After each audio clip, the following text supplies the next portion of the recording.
போரும் அமைதியும். இதன் ஆசிரியர் லியோ டால்ஸ்டாய். பாகம் 4, பகுதி 14. சுமார் 1:30 மணிக்கு பின்பு அங்கு விளையாடிக் கொண்டிருந்தவர்களில் பலர் அதிலிருந்து விலகிக் கொண்டார்கள். இப்பொழுது ராஸ்டோ ஒருவர்தான் தீவிரமாக விளையாடிக் கொண்டிருந்தார். முதலில் 1600 ரூபில்கள் தோற்று போனதாக அவர் கணக்கு போட்டிருந்தார். பிறகு அந்த தொகை 10,000ஆக உயர்ந்திருக்கும் என்று அவர் நினைத்தார். ஆனால் இப்பொழுது அந்த தொகை 15,000த்திற்கு உயர்ந்திருக்கும் என்று அவருக்கு தோன்றியது. ஆனால் உண்மையில் 20,000 ரூபில்களுக்கு மேலாக அது உயர்ந்துவிட்டது.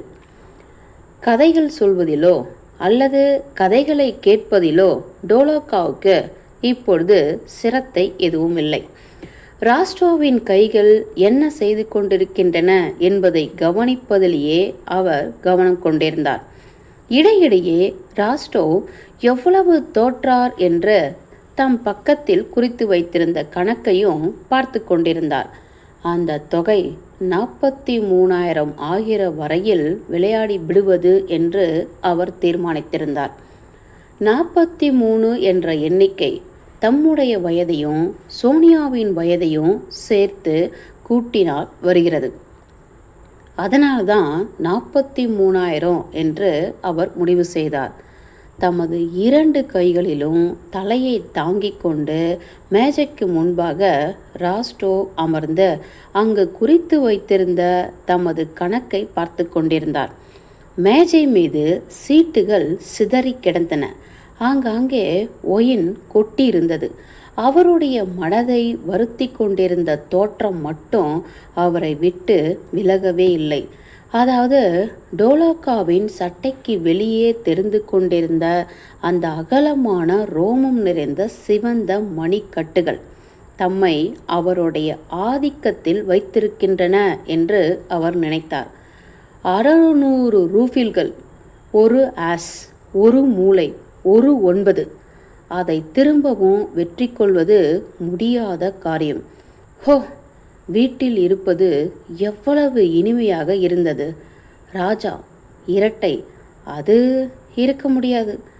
அவர் ஏன் இதை எனக்கு செய்கிறார் என்று ராஸ்டோ சிந்தித்தார். ஒரு சமயத்தில் ஒரு பெரிய தொகையை பந்தயமாக வைத்து ராஸ்டோ சொன்னார். ஆனால் டோலோகாவ் அதை மறுத்துவிட்டு தாம் ஒரு தொகையை சொன்னார். அவர் சொல்லியதையே நிக்காலஸ் ஒப்புக்கொண்டார். ஹென்ஸ் நதியின் பாலத்தில் அந்த யுத்த முனையில் அவர் எப்படி கடவுளை பிரார்த்தனை செய்தாரோ அதே மாதிரி இப்பொழுதும் ஒரு வினாடி கடவுளை பிரார்த்தித்தார். அந்த மேஜை மீது கிடந்த குவியலிலிருந்து எடுக்கும் ஒரு சீட்டை தம்மை காப்பாற்றி விடுமென நம்பினார். பின்னால் தமது கோட்டில் உள்ள பின்னல் வரிகளை எண்ணினார். எத்தனை வரிகள் இருந்தனவோ அந்த எண்ணிக்கை உள்ள சீட்டை எடுத்து தமது நஷ்டத்தை ஈடு செய்ய அதன் மீது பந்தயம் கட்ட முயற்சித்தார். பிறகு அவர் சுற்றி பார்த்து மற்றவர்கள் தமக்கு உதவிக்கு வருகிறார்களா என்று எண்ணினார். அதன் பிறகு கடுமையாக காணப்பட்ட டோலோகாவின் முகத்தை நோக்கி அவர் மனதில் என்ன ஓடிக்கொண்டிருக்கிறது என்பதை அறிய முயற்சித்தார். எனக்கு இந்த நஷ்டத்தால் எவ்வளவு கஷ்டம் ஏற்படும் என்பதை அவர் அறிவார். நான் அழிந்து போக வேண்டும் என்று அவர் விரும்ப மாட்டார். அவர் என்னுடைய நண்பர் அல்லவா? எனக்கு அவர் மீது மிகுந்த பிரியம் இருக்கிறதல்லவா? ஆனால் இது அவருடைய குற்றமல்ல. அவருக்கு அவ்வளவு பெரிய அதிர்ஷ்டம் இருக்குமானால் அவர் என்ன செய்வார்? ஆனால் இது என்னுடைய குற்றமல்ல. நான் தவறு எதையும் செய்ததில்லை. நான் யாரையாவது கொன்றிருக்கிறேனா அல்லது யாருக்காவது கெடுதல் செய்ய வேண்டும் என்று நான் விரும்பியிருக்கிறேனா? அப்படியானால் இந்த பயங்கரமான துர்தஷ்டம் எனக்கு ஏன் வந்து சேர வேண்டும்? இந்த துர்தஷ்டம் எப்பொழுது ஆரம்பமாயிற்று? அம்மாவின் பெயர் தினத்திற்கு ஒரு அழகான பெட்டி வாங்கி கொடுப்பதற்கு 100 ரூபில்கள் சம்பாதித்து வீடு திரும்பலாம் என்ற நினைப்போடு சிறிது நேரத்திற்கு முன்னால் இந்த மேஜைக்கு நான் வந்தேன். அப்பொழுதெல்லாம் நான் மிகுந்த சந்தோஷமாக இருந்தேன், மிகுந்த உல்லாசமாகவும் இருந்தேன், சுதந்திரமாக இருந்தேன். எவ்வளவு சந்தோஷமாய் அப்பொழுது நான் இருந்தேன் என்பதை இப்பொழுது அறியக்கூட என்னால் முடியவில்லை. அந்த சந்தோஷம் எப்பொழுது முடிந்தது? இந்த புதிய பயங்கரமான நிலைமை எப்பொழுது ஆரம்பமாயிற்று? இந்த மாறுதலுக்கு என்ன காரணம்? இதுவரை மேஜையில் இதே இடத்தில் நான் பூராவாக உட்கார்ந்து கொண்டிருக்கிறேன். இதே இடத்திலிருந்து நான் சீட்டுகளை போட்டு விளையாடிக் கொண்டிருக்கிறேன். அந்த அகலமான சுறுசுறுப்பான கைகளை நான் பார்த்து கொண்டேதான் இருக்கிறேன். எப்பொழுது அது நடந்தது? என்ன நடந்தது? நான் நன்றாகவும் பலமாகவும் இன்னும் அதே இடத்தில் அதே மாதிரி தான் இருக்கிறேன். இல்லை, அப்படி இருக்க முடியாது. நிச்சயமாக இவையெல்லாம் ஒன்றுமே இல்லை என்று அவர் நினைத்தார். அவர் முகம் சிவந்து உடம்பெல்லாம் வியர்வை கொட்டி காணப்பட்டார். இவ்வளவிற்கும் அந்த அறை உஷ்ணமாய் இல்லை. அவருடைய முகம் பார்ப்பதற்கு பயங்கரமாகவும் பரிதாபகரமாகவும் தோன்றியது. அமைதியாய் இருப்பதற்கு அவர் செய்த பயனற்ற முயற்சியும் காணப்பட்டது. அந்த 43,000 என்ற தொகை வந்து சேர்ந்தது. ராஸ்டோ ஒரு சீட்டை எடுத்து அதன் ஒரு மூலையை மடித்து 2 மடங்கு பந்தயம் கட்டுவதற்கு தயாரானார். அந்த சமயம் டோலோகாவ் தமது கையிலிருந்த சீட்டுகளை கீழே வைத்து பக்கத்தில் குறித்து வைத்திருந்த கணக்குகளை கூட்டினார். அவர் கூட்டிய போது கையில் வைத்திருந்த சாக்கு துண்டு கூட முறிந்தது. சாப்பாட்டுக்கு நேரமாகிவிட்டது. இதோ ஜிப்சிகள் வந்துவிட்டார்கள். சில ஆண்களும் பெண்களும் ஜிப்சி மொழியில் பேசிக்கொண்டு அறைக்குள் வந்தார்கள். விளையாட்டெல்லாம் முடிந்துவிட்டது என்பதை நிக்காலஸ் அறிந்து கொண்டார். ஆனால் ஒரு அலட்சியமான குரலில் அவர் பேசினார். நல்லது, இன்னும் நீங்கள் விளையாட மாட்டீரா? நான் ஒரு சிறந்த வீட்டை வைத்திருக்கிறேன் என்று அவருக்கு மிகுந்த பிரியமான ஒரு விளையாட்டை ஆரம்பிக்கப் போவது போல பேசினார். எல்லாம் முடிந்துவிட்டது, நான் ஒழிந்து போனேன் என்று அவர் நினைத்தார். இப்பொழுது என் மூளையில் ஒரு தோட்டாவை சுட வேண்டியதுதான். அது ஒன்றுதான் தற்சமயம் மீதமாக இருக்கிறது. அதே சமயத்தில் மிகுந்த மகிழ்ச்சியான குரலில் அவர் பேசினார். இங்கே வாரும், இந்த ஒரே ஒரு விளையாட்டு மட்டும். ரொம்ப சரி என்று தாம் கணக்கு போட்டத்தை முடித்துவிட்டு டோலோகாவ் சொன்னார். ரொம்ப சரி, 21 ரூஃபில்கள் என்று அவர் சொல்லி தமது கணக்கை அவர் காட்டினார். அந்த கணக்கில் ஏற்கனவே 43,000 போடப்பட்டிருந்தது. கையில் ஒரு சீட்டு எடுத்துக்கொண்டு விளையாடுவதற்கு தயாரானார். ராஸ்டோ தமது கையில் வைத்திருந்த சீட்டின் மூலையில் போட்டிருந்த மடிப்பை எடுத்துவிட்டார்.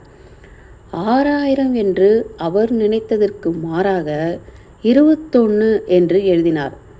எனக்கு எல்லாம் ஒன்றுதான்.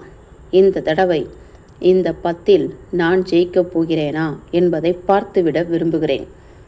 விளையாட்டில் தீவிரமாக டோலோகாவ் இறங்கினார். அந்த சமயத்தில் டோலோகாவின் சிவந்த கைகளை அவர் எவ்வளவு வெறுத்தார் தெரியுமா? குட்டையான சிவந்த விரல்களும் ரோமம் நிறைந்த மணிக்கட்டுகளும் உள்ள அந்த கைகள் தம்மை அவருடைய ஆதிக்கத்தில் வைத்திருப்பதாக அவர் நினைத்தார். அவர் பந்தயம் வைத்த 10 விழுந்தது. கோமகனே, நீர் எனக்கு 43,000 கொடுக்க வேண்டும் என்று சொல்லிவிட்டு உடம்பை முறித்து கொண்டு எழுந்து நின்றார். வெகு நேரம் உட்கார்ந்திருந்ததால யாருக்கும் களைப்பு ஏற்படும் என்று சொன்னார். ஆமாம், எனக்கு கூட அதிக களைப்பாக இருக்கிறது என்றார் ராஸ்டோவ். இந்த சமயத்தில் தமாஷ் பேசுவதற்கு இடமில்லை என்று சொல்வதைப் போல டோலோகாவ் அவரை இடைமறித்து பேசினார். கோமகனே, இப்பொழுது எனக்கு பணம் எப்போ கொடுப்பீங்க என்று சொல்லுங்க. ராஸ்டோவ் முகம் சிவந்து பக்கத்து அறைக்கு டோலோகாவை அழைத்து கொண்டு போனார். உடனே என்றால் பணத்தை கொடுக்க முடியாது. நான் ஒரு பிராமிசரி நோட்டு எழுதி கொடுக்கிறேன். நீர் ஒப்புக்கொள்கிறீரா? டோலோகாவ் புன் சிரிப்பு கொண்டு நிக்காலஸின் கண்களை நேராக பார்த்து தெளிவாக பேசினார். நான் சொல்கிறேன், ராஸ்டோ, சீட்டில் தோல்வி, ஆனால் காதலில் வெற்றி என்று பழமொழி இருப்பது உமக்கு தெரியும். உம்முடைய மைத்துனி உம்மிடம் காதல் கொண்டிருக்கிறாள் என்பது எனக்கு தெரியும். இந்த மனிதரின் ஆதிக்கத்தில் இருப்பதாக ஒருவர் நினைக்கும்போது அது எவ்வளவு பயங்கரமாக இருக்கிறது என்று ராஸ்டோ நினைத்தார். தமக்கு ஏற்பட்ட இந்த நஷ்டத்தை தமது தந்தையாரும் தாயாரும் அறியும்போது அவர்களுக்கு எவ்வளவு அதிர்ச்சியாக இருக்கும் என்பதை அவர் அறிவார். இந்த கஷ்டத்திலிருந்து தப்பிவிட்டால் எவ்வளவு நிம்மதியாக இருக்கும் என்று அவர் நினைத்தார். இந்த துக்கத்திலிருந்தும் வெட்கத்திலிருந்தும் டோலோகோவ் தம்மை காப்பாற்ற முடியும் என்பதை டோலோகோவ் அறிவார் என்பதை அவர் உணர்ந்தார். ஆனால் அவர் இப்பொழுது ஒரு எலியிடம் பூனை விளையாடும் விளையாட்டை விளையாட விரும்புகிறார் என்று அவர் நினைத்தார். உமது மைத்துனி என்று டோலோகோவ் பேச ஆரம்பித்ததும் நிக்கோலஸ் அவரை இடைமறித்தார். இந்த விவகாரத்திற்கும் என் மைத்துனிக்கும் எவ்வித சம்பந்தமும் கிடையாது. ஆகவே அவளை பற்றி பேச வேண்டிய அவசியம் இல்லை என்று கோபத்தோடு அவர் கூறினார். அப்படியானால் எனக்கு எப்பொழுது பணம் கொடுக்க போகிறேன்?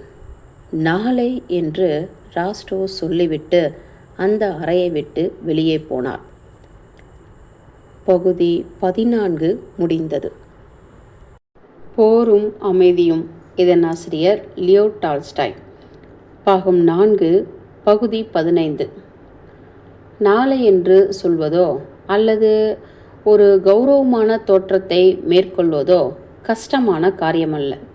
ஆனால் தனிமையில் வீட்டிற்கு திரும்பி சகோதரிகளிடமோ சகோதரர்களிடமோ தாயாரிடமோ தந்தையாரிடமோ இந்த விஷயத்தை சொல்லி பணம் கேட்பதென்பது ஒரு பயங்கரமான காரியம். அதுவும் இனிமேல் பணம் கேட்பதில்லை என்று வாக்குறுதி கொடுத்த பின்பு அதை கேட்க அவருக்கு உரிமையே கிடையாது. அவருடைய வீட்டில் இன்னும் ஒருவரும் படுக்கைக்கு போகவில்லை. வீட்டில் உள்ள வாலிப வயதினர் நாடகத்திலிருந்து திரும்பிய பின்பு ராச்சாப்பாட்டை முடித்துக்கொண்டு கிளாவிகார்ட் என்ற வாத்திய பெட்டியை சுற்றி அமர்ந்திருந்தார்கள். நிக்கோலஸ் அந்த சமயம் உள்ளே நுழைந்தார். அந்த குளிர்காலத்தில் ராஸ்டோவின் வீட்டில் நிறைந்து நின்ற காதலின் கவிதை மயமான சுற்றுணர்ச்சி அவரை சூழ்ந்து கொண்டது. இப்பொழுது டோலோகோவ் சோனியாவை கல்யாணம் செய்து கொள்ளும்படி கேட்டதற்கு பின்னால், அயாக்கேல் நடனத்திற்கு பின்னால் சோனியாவையும் நட்டாஷாவையும் சுற்றி நின்ற அந்த காதல் சுற்றுணர்ச்சி இன்னும் அடர்த்தியாக வளர்ந்து நின்றது போல தோன்றியது. ஒரு பெரிய புயலுக்கு முன்னால் காற்று எப்படி இருக்குமோ அந்த மாதிரி இருந்தது. நடன மண்டபத்தில் நட்டாஷாவும் சோனியாவும் இளம் நீல நிற உடைகளை அணிந்து கொண்டிருந்தார்கள். அவற்றில் அவர்கள் அழகாக காணப்பட்டார்கள். அதை அவர்களும் உணர்ந்ததாகவும் தோன்றியது. அந்த கிளாவிகார்ட் பெட்டிக்கு பக்கத்தில் சந்தோஷமாகவும் புன்சிரிப்போடும் நின்று கொண்டிருந்தார்கள். வரவேற்பறையில் ஷின்சைன் என்பவரோடு வேரா சதுரங்கம் விளையாடி கொண்டிருந்தாள். தனது கணவன் வருவதை வயோதிக இளவரசி எதிர்பார்த்து கொண்டிருந்தாள். அவள் தன் வீட்டிலேயே வசித்து வந்த ஒரு வயோதிக பெண்ணுடன் சீட்டு விளையாடி கொண்டிருந்தாள். மின்னும் கண்களுடனும் குலைந்த தலைமுடிகளுடனும் தமது குட்டை விரல்களால் கிளாவிகார்ட் வாத்தியத்தின் கட்டைகளை டெனேசாவ் அழுத்தி வாசித்து கொண்டிருந்தார். அவர் தாமே இயற்றிய ஒரு பாட்டை தமது கால்களுக்கு பின்னால் தள்ளிக்கொண்டு கண்களை உருட்டி விழித்து கொண்டு கம்மலான ஆனால் நுண்மையான அவருடைய குரலில் மோகினி என்ற அந்த பாட்டை சங்கீதத்திற்கு பொருத்தமாக வாசிக்க முயற்சித்து கொண்டிருந்தார்.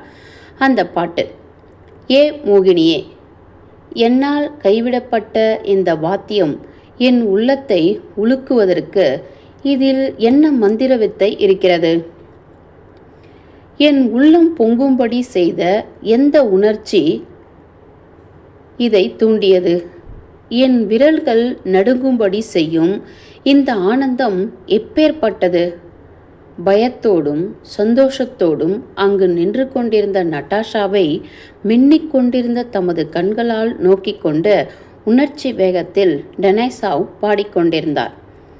ரொம்ப அபாரம், பிரமாதமாக இருக்கிறது என்ற நட்டாஷா கூவிவிட்டு இன்னொரு பாட்டு பாட வேண்டும் என்று நிக்காலஸ் வருவதை கவனிக்காமல் பேசிக்கொண்டிருந்தார்.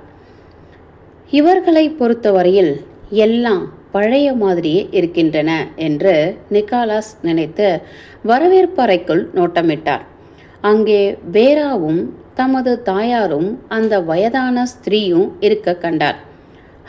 இதோ நிக்காலஸ் வந்துவிட்டார் என்று நட்டாஷா கூச்சலிட்டு அவரிடம் ஓடினாள். அப்பா வீட்டில் இருக்கிறாரா என்று அவர் கேட்டார். நீ வந்ததை பார்த்து எனக்கு ரொம்ப சந்தோஷம் என்று நட்டாஷா அவர் கேட்டதற்கு பதில் சொல்லாமல் பேசிக்கொண்டிருந்தாள். நாங்கள் மிகுந்த மகிழ்ச்சியோடு இருக்கிறோம். வாய்சாலி டிமிட்ரிச் எனக்காக இன்னும் ஒரு நாள் அதிகமாக தங்குகிறார். உனக்கு அது தெரியுமா? இல்லை, அப்பா இன்னும் வரவில்லை என்று சோனியா சொன்னாள். நிக்காலஸ், வந்துவிட்டாயா? இங்கே வா என் கண்ணே என்று வரவேற்பறையில் இருந்தவாறு வயோதிக கோமகள் அழைத்ததும் நிக்காலஸ் அவளிடம் சென்று அவள் கையை முத்தமிட்டு அங்கிருந்த மேஜைக்கு முன்பாக மௌனமாக அமர்ந்து அவள் சீட்டுகளை அடுக்கிக் கொண்டிருப்பதை கவனிக்க ஆரம்பித்தார். நடன மண்டபத்திலிருந்து இன்னமும் சிரிப்புகளும் நட்டாஷாவை பாடும்படி தூண்டிக் கொண்டிருந்த மகிழ்ச்சியான குரல்களும் கேட்டுக்கொண்டிருந்தன. ரொம்ப சரி, ரொம்ப சரி, இனிமேல் தட்டி கழிக்க முடியாது. இப்பொழுது நீதான் பாட வேண்டும். நாங்கள் உன்னை கெஞ்சுகிறோம் என்றார் டெனைசா. மௌனமாக இருந்த தனது குமாரரை கோமகள் நோக்கினாள். என்ன விஷயம் என்று அவள் கேட்டாள். ஒன்றுமில்லை. அப்பா சீக்கிரம் வந்துவிடுவாரா என்று அந்த மாதிரி கேள்விகளை கேட்டு கேட்டு சலித்தவர் போல பதில் சொன்னார். அப்படித்தான் இருக்க வேண்டும் என்று நினைக்கிறேன். இவர்களை பொறுத்தவரையில் எல்லாம் பழைய மாதிரியே தான் இருக்கின்றன. இவர்களுக்கு அதை பற்றி ஒன்றும் தெரியாது. நான் எங்கே போவேன் என்று நிக்காலஸ் நினைத்தார். அவர் கிளாவிகார்ட் வாத்திய பெட்டிருந்த அந்த நடன மண்டபத்துக்கு மீண்டும் போனார். டெனைசாவின் பிரியமான பாட்டிற்கான ஆரம்பத்தை சோனியா கிளாவிகார்ட்டில் வாசிக்க முற்பட்டாள். பாடுவதற்கு நட்டாஷா தயாராகி கொண்டிருந்தாள். பரவசம் கொண்ட கண்களோடு டெனைசாவ் அவளை நோக்கி கொண்டிருந்தார். அந்த இடத்தில் மேலும் கீழுமாக நிக்காலஸ் நடக்க ஆரம்பித்தார். அவளை பாட வைக்க வேண்டும் என்று அவர்கள் ஏன் விரும்புகிறார்கள்? அவளால் எப்படி பாட முடியும்? அதில் சந்தோஷப்படுத்துவதற்கு எதுவும் இல்லை என்று அவர் நினைத்தார். சோனியா சங்கீத பெட்டியின் கட்டையை திடீரென்று அழுத்தி சங்கீதத்தை ஆரம்பித்தாள். அடக்கடவுளே, நான் அழிந்து போனேன். என்னுடைய கௌரவம் போய்விட்டது. என்னுடைய மூளையில் ஒரு தோட்டாவை சுடுவது ஒன்றுதான் இப்பொழுது மிஞ்சியிருக்கிறது, பாட்டுகள் அல்ல என்று அவருடைய நினைப்புகள் ஓடிக்கொண்டிருந்தன. போய்விடுவதா? எங்கே போவது? எல்லாம் ஒன்றுதான். அவர்கள் பாடிக்கொண்டிருக்கட்டும். சோர்ந்த முகத்தோடு டெனைசாவையும் அந்த பெண்களையும் பார்த்து கொண்டு, ஆனால் அவர்கள் பார்வையில் அகப்படாமல் அவர் அந்த அறையில் மேலும் கீழுமாக உலாவிக் கொண்டிருந்தார். நிக்கோலென்கா, என்ன விஷயம் என்று அவர் மீது தனது பார்வையை செலுத்தி சோனியா கேட்டாள். ஏதோ அவருக்கு ஒன்று நடந்திருப்பது போல அவளுக்கு தோன்றியது. அவளிடமிருந்து நிக்காலஸ் திரும்பிவிட்டார். நட்டாஷா கூட தன்னுடைய நுணுக்கமான புத்திசாலித்தனத்தால் தமது சகோதரியரின் நிலைமையை உடனே புரிந்து கொண்டாள். ஆனால் அவள் அறிந்திருந்தாலும் அவள் மிகுந்த உற்சாகத்தோடு அந்த சமயம் இருந்தபடியால் துக்கத்திற்கு துன்பத்திற்கு தன்னையே கடிந்து கொள்வதற்கோ அவள் தயாராயில்லை. அதனால் வாலிப வயதினர் செய்வதைப் போல அவள் வேண்டுமென்றே தன்னை ஏமாற்றிக் கொண்டாள். இல்லை, பிறருடைய துக்கத்துக்காக நான் அனுதாபம் காட்டி என்னுடைய மகிழ்ச்சியை கெடுத்துக்கொள்ள மாட்டேன். நான் அவரை பற்றி நினைப்பது ஒருவேளை தவறாக இருக்கலாம்.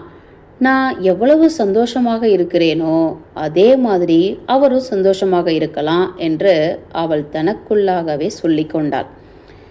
இங்கே பார் சோனியா என்று அவள் சொல்லி அந்த மண்டபத்தின் மத்திய இடத்திற்கு சென்றாள். அங்கிருந்து பாடினால் குரல் நன்றாக கேட்கும் என்பது அவளுடைய எண்ணம்.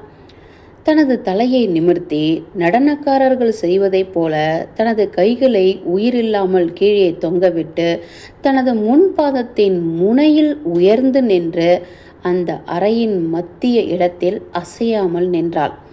டெனைசாவ் அவளை பரவசத்தோடு பார்ப்பதற்கு பதில் சொல்வது போல, ஆம், இங்கே நிற்பது நான்தான் என்று தோன்றினாள்.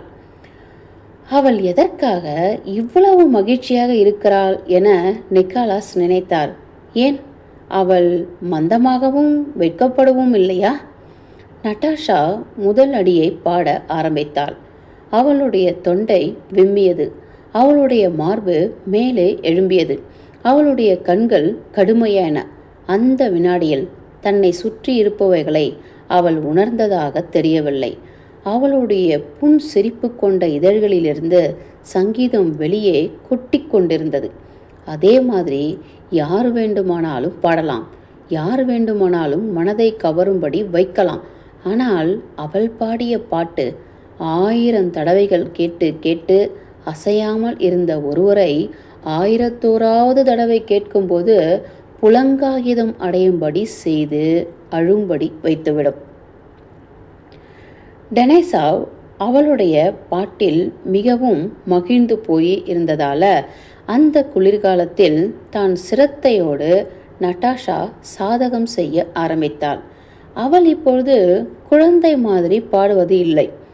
அவளுடைய பாட்டில் அந்த கோமாளித்தனமான குழந்தைத்தனமான மிகுந்த சிரமப்படும்படியான அடையாளங்களே இல்லை என்றாலும் அவளால் இன்னும் சரியாக பாட முடியவில்லை என்று அவளுடைய பாட்டை கேட்ட சங்கீத ரசிகர்கள் சொன்னார்கள்.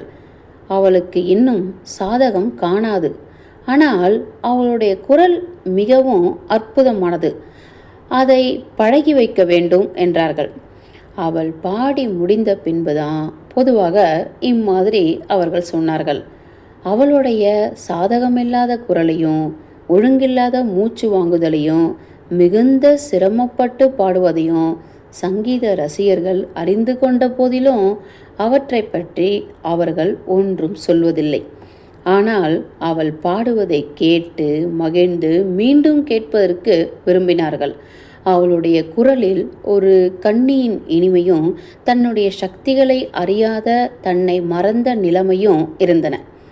சாதகமில்லாத போதிலும் வெல்வெட் போன்ற அந்த மிருதுத்தன்மை சங்கீத கலையில் அவளுக்குள் திறமையோய் குறைவோடு கலந்து நின்றபடியால் அந்த குரலில் எதையும் மாற்றுவது என்பது சாத்தியமில்லாமல் தோன்றியது. அப்படி மாற்றினால் அந்த குரலை கெடுப்பது போலவே இருக்கும். இது என்ன என்று அவளை விரிந்த கண்களோடு நோக்கி கொண்டிருந்த நிக்காலாஸ் நினைத்தார். அவளுக்கு என்ன நேர்ந்து விட்டது? அவள் இன்று எம்மாதிரிதான் பாடுகிறாள் என்று அவர் மேலும் நினைத்தார். அவருடைய முழு கவனமோ அடுத்த அடியே அடுத்த வாக்கியத்தை எதிர்பார்த்து கொண்டிருந்தது.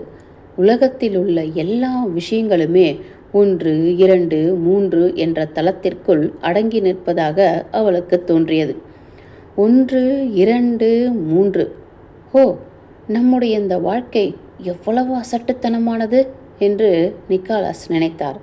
இந்த கஷ்டங்கள், இந்த பணம், இந்த டோலக்காவ், இந்த கோபம், இந்த கௌரவம் இவையெல்லாம் வெறும் அசட்டுத்தனங்கள்.